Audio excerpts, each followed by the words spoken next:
നിങ്ങളുടെ ഇന്നിൽ നാം ചർച്ച ചെയ്യുന്ന ഇന്നത്തെ ദിനം 1201 ധനുമാസം 7-ാം തീയതി, അതായത് 2025 ഡിസംബർ മാസം 22-ാം തീയതി തിങ്കളാഴ്ച. ഇന്ന് തിങ്കളാഴ്ചത്തെ സൂര്യോദയം കാലത്ത് 6:41, അസ്തമയം വൈകിട്ട് 6:04. ഇന്നത്തെ രാഹുകാലം തിങ്കളാഴ്ച നിങ്ങൾക്ക് ഏവർക്കും അറിയാം. കാലത്ത് 7:30 മുതൽ 9 മണി വരെയുള്ള സമയമാകുന്നു രാഹുകാലം. നാം ശുഭകാര്യങ്ങൾ രാഹുകാലത്ത് അനുഷ്ഠിക്കാറില്ല. ഇന്നത്തെ നക്ഷത്രം ഉത്രാടം നക്ഷത്രമാകുന്നു. വെളുത്ത പക്ഷത്തിലെ ഉത്രാടമാണ്. ഇവിടെ ചന്ദ്രൻ ബലവാനായി വന്നുകൊണ്ടിരിക്കുകയാണ്.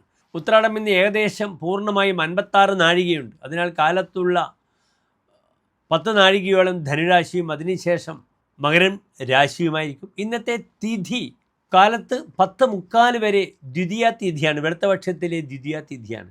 അതിനുശേഷം തൃതീയ തിഥിയുമാണ്. തൃതീയ ചന്ദ്രൻ ഇവിടെ ബലവാനായി വന്നുകൊണ്ടിരിക്കുന്നു. ഏതായാലും തിങ്കളാഴ്ചയാണ്, ഉത്രാടം നക്ഷത്രമാണ്. ഇന്നത്തെ ദിനം എൻ്റെ പ്രിയപ്പെട്ട പ്രേക്ഷകർക്ക് ആദിത്യ ഹൃദയ മന്ത്രം ജപിക്കുന്നത് വളരെ ഉത്തമമായിരിക്കും. ആദിത്യ ഹൃദയ മന്ത്രത്തിലൂടെ വളരെയധികം എനർജി പ്രദാനം ചെയ്യുന്ന ഒരു മന്ത്രമാണത്. തതോ യുദ്ധപരിശ്രാന്തം സപരേ ചിന്തയാസ്ഥിതം.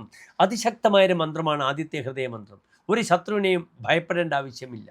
ആദിത്യ ഹൃദയ മന്ത്രം 3 പ്രാവശ്യം ജപിച്ചാണ് ശ്രീരാമസ്വാമി രാവണുമായി യുദ്ധം ചെയ്യുന്നതും അദ്ദേഹത്തെ വധിക്കുന്നത്. ത്രിഗുണിതം ജപ്ത്വാ യുദ്ധേഷു വിജയിഷ്യതി എന്ന് അഗസ്ത്യർ ഉപദേശിക്കുന്നുണ്ട്. 3 തവണ ഈ മന്ത്രം ജപിക്കൂ, എന്നിട്ട് നീ യുദ്ധത്തിന് പുറപ്പെടുമെന്നാണ് തളർന്നു നിൽക്കുന്ന ശ്രീരാമനോട് കൊടുക്കുന്ന ഉപദേശം അഗസ്ത്യ മഹർഷി. അതിനാൽ ശത്രു നിഗ്രഹത്തിനും കാര്യങ്ങൾ സുഗമമായി നടക്കുവാനും ഏറ്റവും പവർഫുള്ളായ മന്ത്രമാണ് ആദിത്യ ഹൃദയ മന്ത്രം. ഇന്ന് തിങ്കളാഴ്ചയാണ്. ദേവീക്ഷേത്രത്തിൽ സാധ്വികൾക്ക്, പതിവ്രതകൾ ഭർത്ത് ശ്രേയസ്സിനായി ഐക്യമത്യം ചെയ്യാം. അവിവാഹിതരായ വരനും വധുവിനും വേണ്ടി, അവിവാഹിതരായ യുവാവിനും യുവതിക്കും വേണ്ടി എന്ത് ചെയ്യാം? സ്വയംവര പുഷ്പാഞ്ജലി ഇന്ന് തിങ്കളാഴ്ച ചെയ്യുന്നത് വളരെ ഉത്തമമാണ്. ഇന്നത്തെ നല്ല മുഹൂർത്തവും എൻ്റെ പ്രിയപ്പെട്ട പ്രേക്ഷകർ ശ്രദ്ധിക്കണം.